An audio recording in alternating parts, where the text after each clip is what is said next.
Welcome to Fly on the Wall podcast. I'm your host, Chris Sonkson, CEO and founder of Church Boom. Here you get to sit in on a live coaching session as I coach pastors through the ministry challenges we all face. If you find this podcast helpful, please make sure to like, subscribe, and share. Today we're talking to my buddy, Pastor TJ. He's got a great church, Heart Revolution Church in San Diego, California. And our conversation today, we're talking about how things shift as the church continues to grow. And if you're a pastor and you've got a church of 200 or 500 or 1,000 or 5,000, as you continue to grow, your leadership starts to change. How you lead starts to change. How you operate your life starts to change. And so that's what we're talking about. As your church grows, what are the shifts you need to make? So check out this coaching conversation. Man, how can I serve you today? What's on your mind? Yeah, so just a few things. I wrote down some questions so I'd be prepared for you. But I was thinking about that marking year for all of us is 2020, huge transitions. 2021 kind of still climbing through transitions. 2022, at least for me, 2023 feels like a new clean slate of like leading and doing something different. So my question is, what should we be focusing on in 2023 rather than just being stuck in these past few years or working from crisis? Like what should we be looking forward to and focusing on? Yeah, no, that's great. Well, one, I think it's good, TJ, that you mentioned, hey, we talk about that position of crisis, in 2020, and then at what point do we draw a line in the sand and say, okay, we're past the pandemic. Okay. Now I'm not saying people aren't still getting affected by it. And some people are still wearing masks and every 8 seconds they're coming out with a new booster. I'm not saying any of that, but what I'm saying is at some point, I think as a leader, we have to draw a line in the sand and say, okay, this is where we're at. This is the people we have. This is our situation. And how do we move forward? And how do we keep going in that direction? I think I think it's biblical. What's Jesus talk about? You put your hand to the plow and you don't look back. Yeah. And I think that's what we have to do. I think in 2023, and as we move forward, it seems like one of the greatest things that I've said on podcasts and to other people, and you and I've talked about it, is it's amazing to me how people are shifting from engagement over attendance. It isn't about, we always mark attendance. That's the things we look at as lead pastors. Like, okay, what did we have? What did we have? What did we have? That tells us whether we feel good about ourselves or not, if we're really honest. But the growth, I think there's a difference between activity and result. The activity is engagement. The result is attendance. So how do we get people involved in the church? How do we get them to feel like they belong? Whether they're online or live, how do we get people engaged past going from attender to being someone involved so that our focus isn't, let's say, some guy's church run 100, 500, whatever, doesn't matter. So he's like, oh man, like we only had 505. We're used to having 570. What's going on? Our attendance is dropping. That always freaks us out. What we should be monitoring more than anything is we should be monitoring that engagement. I'm working with a church right now, probably runs about, 400 or so. And it's interesting, I've been with them for about 6 months coaching them, how good they are at focusing on engagement. They have the number down every month. You can look at June of 2022, July 22, and so on. How many people they engage, how many people actually got involved in ministry, et cetera, et cetera.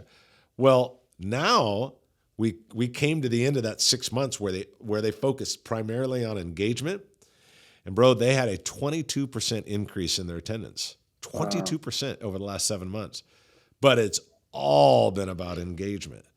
And I think that's been the thing. Man, you listen to Carey Nieuwhof, you listen to some of these podcasts of these great leaders, and it just seems like engagement is the thing because people want to belong.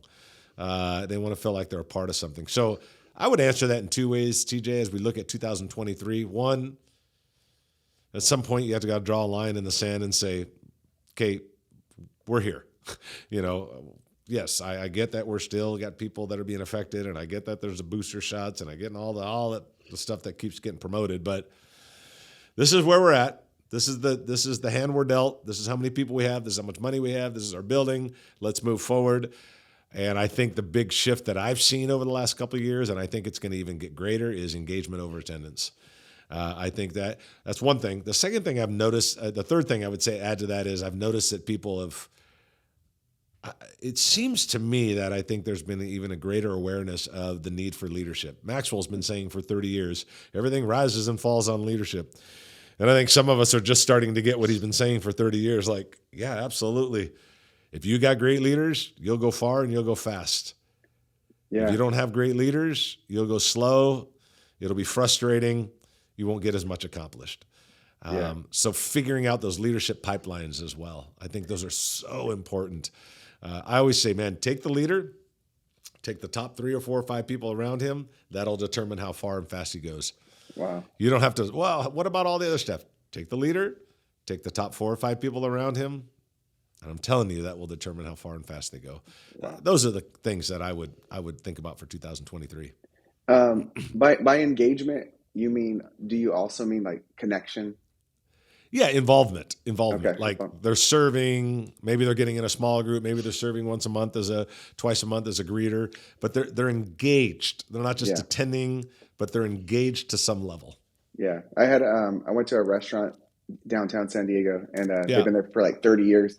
Yeah. And he was telling me that the difference between him and all the other restaurants is a lot of the other restaurants, they're focused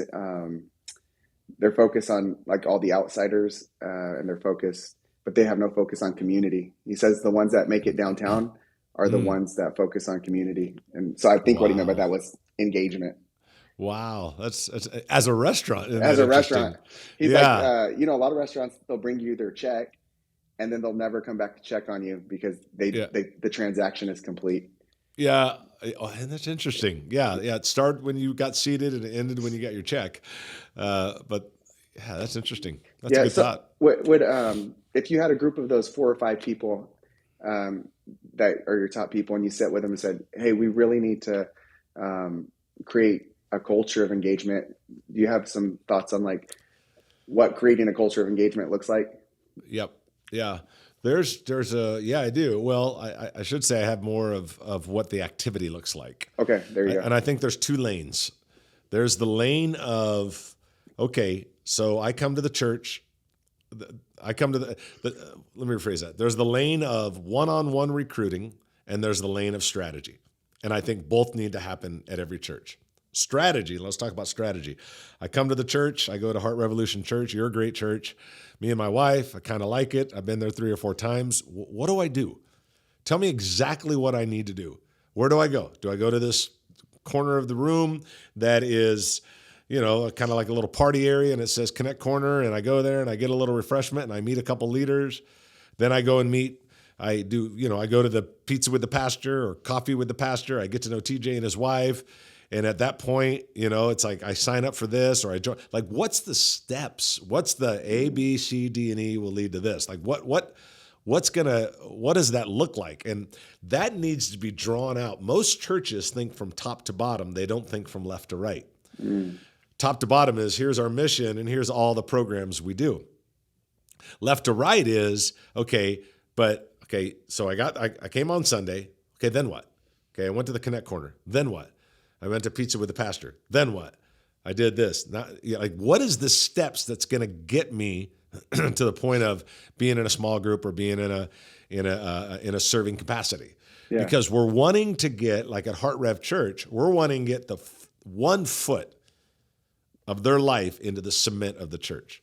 Maybe we won't get both feet on day 1. Maybe we won't even get both feet in 6 months into it. But if we get 1 foot, we become sticky. And now it's like, I go, and I'm expected to be there twice a month because I'm a greeter. I mean, I barely even know what this church is all about, but I'm plugged in. What happens is let's just go on the greeter. Okay, I join, I become a greeter. Me and my wife become greeters. I'm like, that's my level of commitment I want to give. I'm only going to give you twice a month. Well, guess what happens? If the church is running right and it's being ran by leaders, I'm not joining a greeting team. I'm joining a tribe. Because now those greeting team members become my friends. My kids hang out with their kids. Who knows? We might go out to lunch afterwards, church. We might do a barbecue, a few of us from the greeting team. Now, all of a sudden, I've got a tribe. It's not that I'm just greeting. I actually have a tribe that I belong to. That's what we're trying to connect them to. We're trying to connect them to a tribe. So that's the strategy lane. So if I had 4 people, 3 people, whatever, 5 people, I'd say, hey, guys, we got to create 2 lanes. We got to create the strategy lane. How do people get engaged in the life of the church? Are we monitoring that? Are we keeping track of that? Is that a dashboard that is important to us? And are we constantly fixing it so that we get more and more people getting engaged? Then there's the one-on-one track. The one-on-one track is every staff member or department head is continually recruiting. And you can't just say, you should be recruiting and leave it at that. You and I have talked about this. It's like, okay, but we're going to do a 90-day run. In the next 90 days, because let's say you got 7 staff members or 8 staff members. 5 from you, 5 from you, 5 from you, 5 from whatever. Okay, that's 40. In the next 90 days, 5 times 8 is 40. In the next 90 days, our goal as a team, staff, besides our system, our strategy, forget that, one-on-one alone, we're going to recruit 40 new people. So we might get 30 from our strategy and 40 from our one-on-one recruiting. Now that's 70 people engaged over the next 3 or 4 or 5 months. And so now you're looking at strategy, you're looking at one-on-ones. That's the way that I would do it. Awesome. And I bring them together and just say, guys, it's got to be a major priority, and it's got to be something that we're tracking, tweaking, and fixing constantly. Because the two big stats, when someone joins in and becomes a greeter twice a month, they're 500 times more likely to stay in the church. That's big. Wow. 500 times more likely. 500 times more likely. Wow. A lot of times that doesn't sink in for people. 500 is like 100 times is twice as much, just twice as much 5 times over. And for every one person that you get involved in the church that's new, your church grows 2 people. Wow. Because their engagement level goes up. Some say it's as high as 3 or 4. I keep it lower and I say 2. And I'm like, okay, so let me get this straight.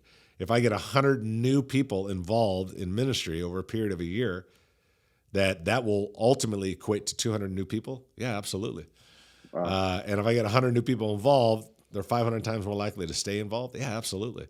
But you create 2 tracks with your team. You create the strategy track. Okay, what does it look like when I come to the church? ABC, 4 steps, whatever. And then the one-on-one. And when that 90 days is up, by the way, in that one-on-one, you redo the 90 days. And when the 90 days is up, you redo it again. It's not a one-time thing. Because recruiting and developing volunteers and leaders is not down here on the pole of importance for staff members. It's way up here on the top shelf of priority. That's so good. Yeah. That's awesome. It's got to be. It's got to be what everybody thinks about in the room. Not the only thing, but it's got to be in the top 3 or 4. If I got a staff member that's like, you never recruit, you never build teams, you're a great doer. That's not what I'm looking for. Yeah. A leader builds. Yeah. A leader builds. And then checking on their heart posture so they're not just performing, but they're performing from the right place. Of course. Of course. Awesome. Yeah. Okay. Another question because of course. This is kind of like a global church question. Yeah. I noticed, Jack Hayford passed away the other day. I've noticed a ton of transitions happening. So it seems like that season of like the passing of the guard kind of thing from one generation to the next. Do you have thoughts on that, on how our generation should receive this?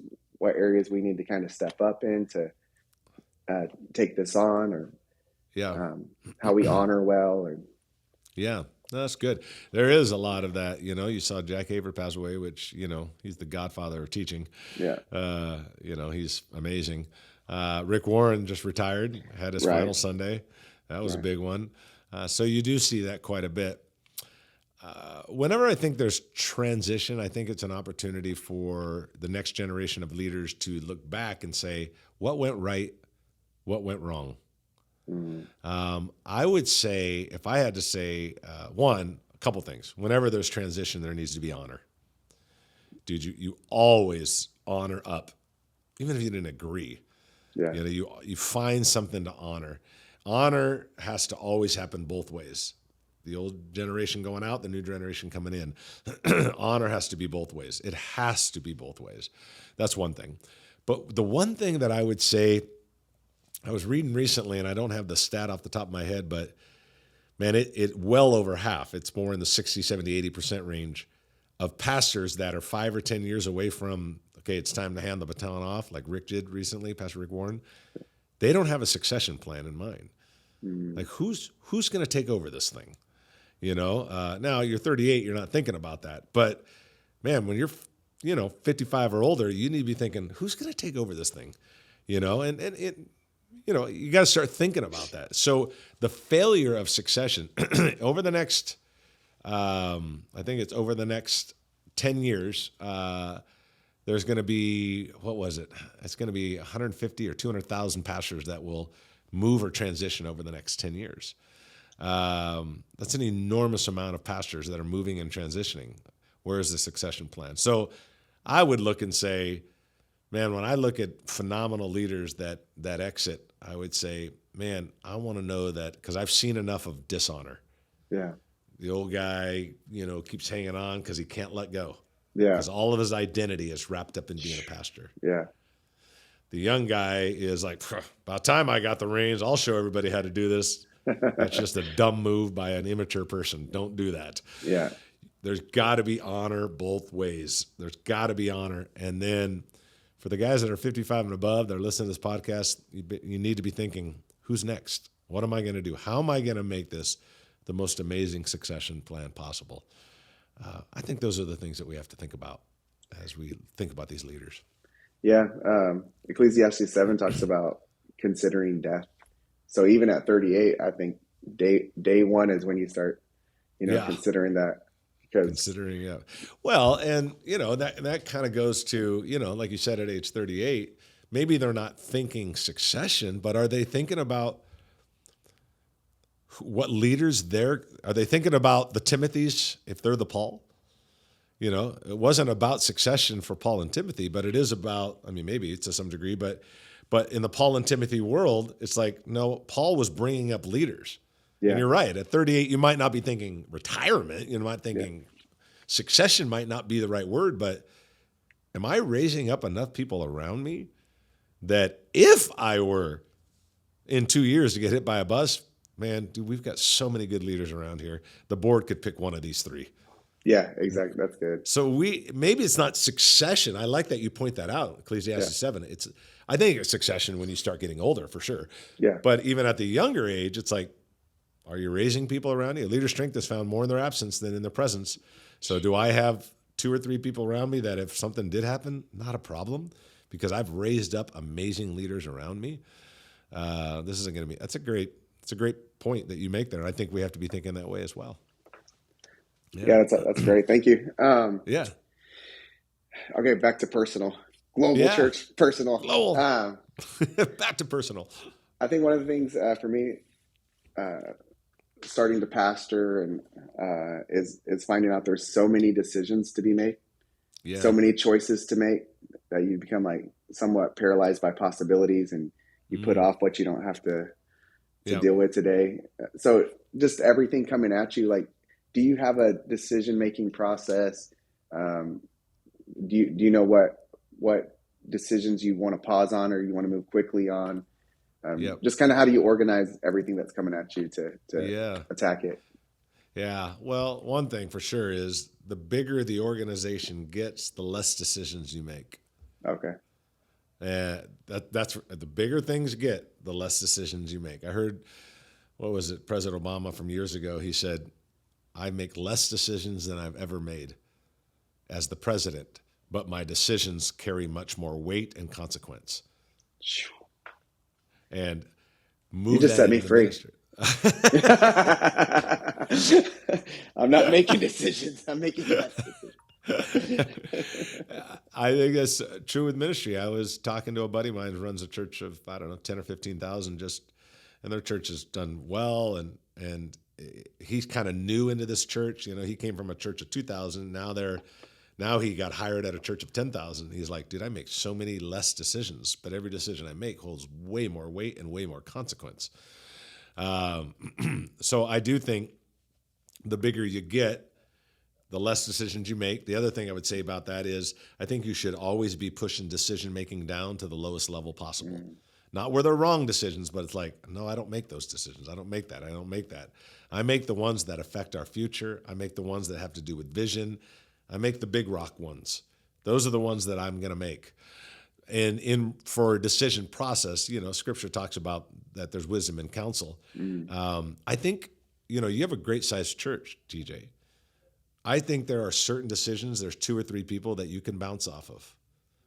There are certain decisions as a coach in your life and as someone that's part of the doing the virtual executive coaching for you that only you and I can talk about privately. It's like, it's not part of your team. You need a higher level thinking partner. Right? So there are conversations I have with certain team members, and then my coaches like Dan Ryland, Sam Chan, brilliant leaders. I got to get on the phone with them and go, okay, look, I got to figure this out. This is a major decision. This is a major thing. I think I'm going this way. What are your thoughts on it? You know what they're being right there? They're not just being a coach. They're being a thinking partner at a level that other people cannot be with me. Does that make sense? You know what I mean? Yeah. And so there are decisions that I think, hey, you bounce it off of your executive pastor, David. It's like, hey, what do you think about this? You guys kind of can figure it out together. There's time where it's like, no, I need a thinking partner that thinks higher up here because this decision's too great. And I got to really contemplate it. That's really good. That's because I've been wrestling with the tension of like how engaged to be in what to be engaged in, which you've helped me out with. Because I love to be accessible. I love to love people. But I also realize like when I do that, I put myself in a position that I'm taking all kinds of, coffee meetings that are wearing me down and out. So you've helped me pull back from that. Yeah. One more thing I would add to that is just always remember the bigger you get, the less people you pastor. Yeah. Yeah. Your church runs 400. You got 8 staff members, 5 staff members, 4 staff members. You're running all of it. Yeah. You get to 1,000. It's like, no, there's 3 or 4 executive people that I probably spend most of my time with. You're going to talk to the finance guy quite a bit. You're going to talk to your executive pastor quite a bit. You're going to talk to your director of operations quite a bit. Whatever. As bigger you get, it's like, no, I really don't talk to all of them. I do, but it's almost like, and I talked a little bit about in a coaching session recently with your executive pastor, I said, we need to think about staff meetings. Where does TJ walk in and he's the chief? Yeah. Is that, okay, you're running the staff, but once a month or once every 6 weeks, you guys need to have breakfast, celebrate, and then you come in with a 30-minute teaching on leadership because the colonel's walked into the room. You've walked into the room. Now, that's sort of every 4 or 6 weeks with your staff, but then as your executive team, you're meeting with them weekly and going, okay, where are we going? How are we doing? What are we doing? Because they're the top 3 or 4 that are moving the machine forward. That's good. And that's where you want to be. And the higher level leaders you get around you, the more you can trust the decisions that they make. Yeah. Unfortunately, you get dragged in if it's a decision where it's like, I trust you with this decision. That was a bad one. Yeah. That gets rough. Let me do one bonus question. And I know we're doing a bonus question. I like it. The economy, the interest rates, the inflation that's happening as churches, how should we prepare? Oh man, yeah. What should we be thinking about financially? Yeah. Oh man. Whew, that question's come up a lot with guys. Everybody's talking about it. Yeah. Well, I think everybody's talking about it. It's interesting to me that once the news starts saying they're predicting this problem, whether it only takes 5 or 6 of them to start saying it, the whole United States starts following their fear. Yep. Now, I'm not saying something's going to happen or not going to happen. I am not at an economic level to be able to predict that. If someone can predict it perfectly, they're going to make a lot of money. Yeah. Predict when it goes down, buy a bunch of real estate and then wow, it goes up. No one's got the crystal ball to all that. Yeah. But all I know is it only takes 4 or 5 people to cast a lot of fear. And it will cast fear for people. I do think that we have to teach, I think that we have to teach our people that we operate more on faith than we do on fear, that we operate that God's still in control and that he is still number one in our finances. I think we have to teach people that it's fascinating to me that if the budget gets cut, we'll cut God over our Netflix or over our Hulu or over our cable.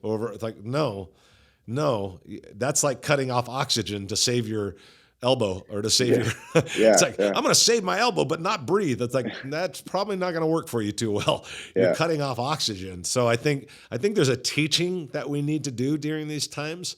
I think as churches, I think we need to operate with faith. We need to balance it with wisdom and say, you know what, I don't know if we want to go over with that expenditure. I think we need to be a little bit more careful here.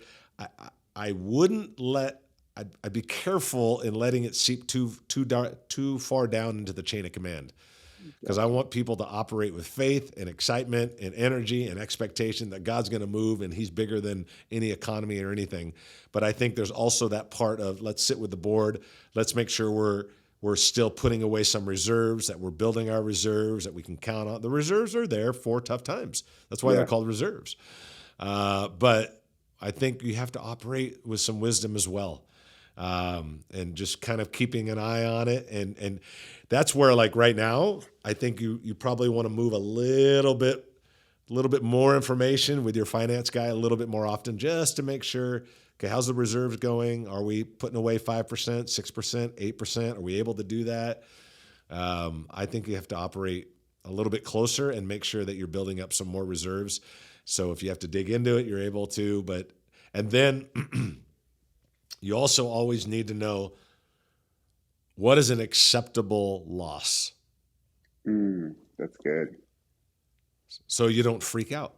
If you do not have a predetermined, acceptable loss, then you're going to freak out about money with the church. All pastors do. So round numbers. Let's say a church says, we got $1 million in reserves. Okay. And it's there for hard times. Now, if we go through a difficult time, I want to keep the staff moving, the ministry moving, and we start bleeding at $10,000 a week. Okay. When board is do we start going, okay, something's got to change. Okay. We'll do that at 750,000. Okay. So at 10,000 a week, we have 25 weeks of doing that. Yeah. Before it drops to 750. So if you have a predetermined acceptable loss, it will save you in stress and worry. Yeah. So here's the $1 million. We're gonna have some serious. We're having a pretty strong conversation here. Here we're gonna start making cuts. Here we're gonna it's predetermined. If you don't predetermine it, dude, you're living in a raging river. Versus I'm not freaking out until we get here. Then we'll have some tough conversations. Because unless you have a predetermined acceptable loss, you're gonna stress at a level that's just enormous.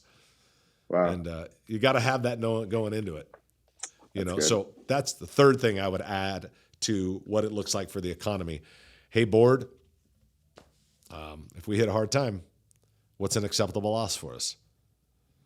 And then at what point do we have a tough conversation? At what point do we have layoffs? At what point do we you start being able to go into that stuff? Yeah. So from everything we've talked about, the big word I hear is intentionality. Yeah. Get clear and being intentional. Yep. That's a good word. I think, predetermined acceptable loss, that's intentional. We're getting intentional exactly how we're going to do it. We're going to be intentional that we're going to teach our people right now, not in the middle of the storm, right now, because it's not storming right now. Yeah. So I think you should start dropping buckets on Sunday, little nuggets of hey, we all watch the economy, we freak out. I understand making wise decisions. Number one, no matter what happens this year, let's keep God first. Yeah.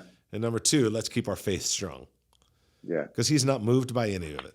Yeah. So those things are intentional, being intentional about, okay, how are we going to engage people? Yeah. We have to have a plan. You can't just say, well, whatever. Nope. We're going to have a very clear plan and we're going to do one-on-one. It's being very intentional. And that's a good word. It's a great word. Lead the transition. Don't let the transition lead you. That's right. That's right. Get ahead of it. Get ahead of it. And those are some things that I think that would be helpful. So, I Yeah, love my it. man. Dude, always love talking with you. You're an amazing leader, and you got an amazing church. And is that a Chicago Bulls? Yep. 90, Yo. 93, 98. Oh, that's awesome. I love it. Well, dude, it's always great connecting with you, man. It's Appreciate you. 23. It's the year of Michael Jordan. We're all champions. Just the stuff preachers make up. That's a lot of faith for that basketball team. Hey, thanks for being on the podcast, man. I appreciate you, buddy. All right, thank you. Appreciate you.